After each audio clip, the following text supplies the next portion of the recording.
Société, le piège du chiffre d'affaires. Que ce soit en tant que DJ ou dans tout autre métier, on parle souvent de chiffre d'affaires. Mais attention aux joueurs de pipeau.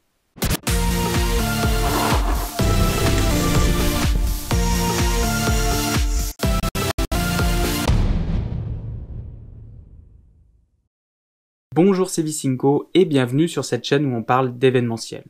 Le sujet d'aujourd'hui ne concerne d'ailleurs pas uniquement l'événementiel, mais bien l'ensemble des sociétés. Même si le chiffre d'affaires est une donnée importante, elle est parfois utilisée à des fins trompeuses. Le chiffre d'affaires, c'est important pour connaître le type de société que tu peux avoir, car par exemple, pour l'auto-entreprise, il y a un certain seuil à ne pas dépasser. Pour une auto-entreprise, le chiffre d'affaires, c'est important également car c'est la base sur laquelle est calculée les cotisations URSSAF, ce qui n'est pas le cas d'une entreprise classique. Et je ne sais pas si c'est le cas de toutes les assurances, mais je pense que oui. En tout cas, mon assurance me demande mon chiffre d'affaires annuel pour adapter mes cotisations à mon assurance responsabilité civile professionnelle. Là où c'est trompeur, c'est que beaucoup de personnes présentent leur société par leur chiffre d'affaires, et si possible, un gros chiffre d'affaires. Ils font ça soit pour vendre la société à un bon prix, soit pour avoir de la crédibilité, pour éventuellement te vendre des formations, en te faisant miroiter un certain chiffre d'affaires que tu pourrais faire toi aussi si tu fais comme eux.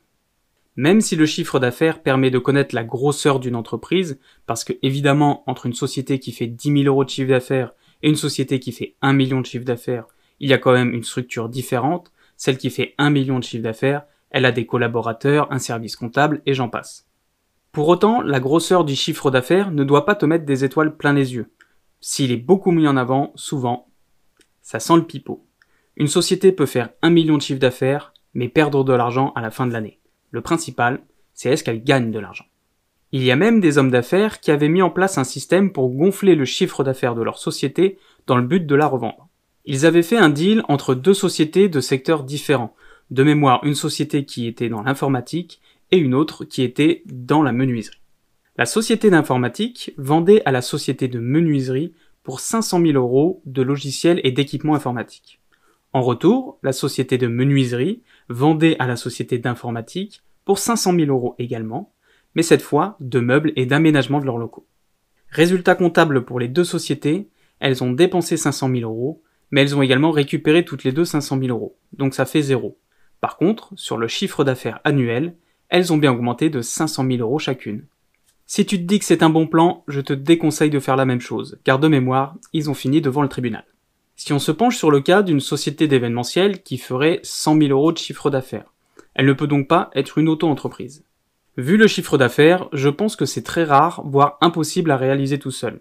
Donc il y a très certainement des collaborateurs, des DJ ou des techniciens pour réaliser ce chiffre d'affaires de 100 000 euros.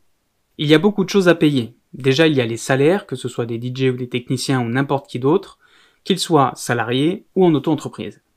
Il y a les frais de fonctionnement de la société, les comptes, le secrétariat, les éventuels investissements en matériel, les locaux s'il y en a, le cabinet comptable, la pub, les salons professionnels, les véhicules, bref, tout ce qui fait tourner la société. Admettons que sur les 100 000 euros, il te reste à la fin 30 000 euros. Je te rappelle que tu n'es pas en auto-entreprise, donc cet argent n'est pas à toi. Tu vas devoir te verser un salaire et il sera lourdement taxé puisque tu es dirigeant. Disons que tu souhaites te payer 1 500 euros net par mois. Après tout, tu gères l'entreprise, si c'est pour être payé au SMIC, à quoi bon se casser la tête? En tant que dirigeant, il faut compter 75% de charges sur ton salaire. Donc il coûtera en réalité 1 500 plus 75%, ce qui donne 2 625 euros. Ce qui donne sur 12 mois 31 500 euros. Comme il te restait 30 000 euros, tu ne peux pas te verser ce salaire. Sinon ta société perdrait de l'argent à la fin de l'année. Et ça, malgré 100 000 euros de chiffre d'affaires. Tu peux aussi te dire, ce n'est pas grave, je me paye au SMIC, après tout je fais ce que j'aime, et au moins je ne vais pas à reculons au travail tous les jours. Sauf que gérer une entreprise, souvent cela signifie faire bien plus que 35 heures. Alors être payé le SMIC pour faire 50 ou 60 heures de travail par semaine, ça commence à faire un gros déséquilibre. Le problème des heures, on le retrouve aussi chez les auto-entrepreneurs. Il y en a qui veulent faire du chiffre d'affaires à tout prix. Alors quand c'est l'hiver ou alors en semaine quand il y a moins de travail, ils pratiquent des prix très bas. Mais une fois que l'on enlève le coût du déplacement, le coût du matériel, le coût des charges de l'auto-entreprise sur le chiffre d'affaires réalisé pour cette prestation, il ne reste pas grand-chose, voire des fois rien du tout. Bien sûr, chacun fait comme il veut, on peut toujours trouver des circonstances atténuantes en se disant que ça permet de se faire de la pub. Mais travailler gratuitement, ça n'aide pas à manger et à payer son loyer. Faire du chiffre d'affaires qui ne rapporte rien, autant ne pas le faire. Car je te rappelle que ton assurance responsabilité civile professionnelle est certainement indexée sur ton chiffre d'affaires annuel. Donc tu vas augmenter tes cotisations en gonflant ton chiffre d'affaires, alors même que tu ne gagneras pas plus d'argent. Oublie ces histoires de chiffre d'affaires et pense plutôt rentabilité. Calcule combien il te reste une fois que tu as enlevé tout ce que te coûte la prestation, y compris ton salaire pour le temps passé.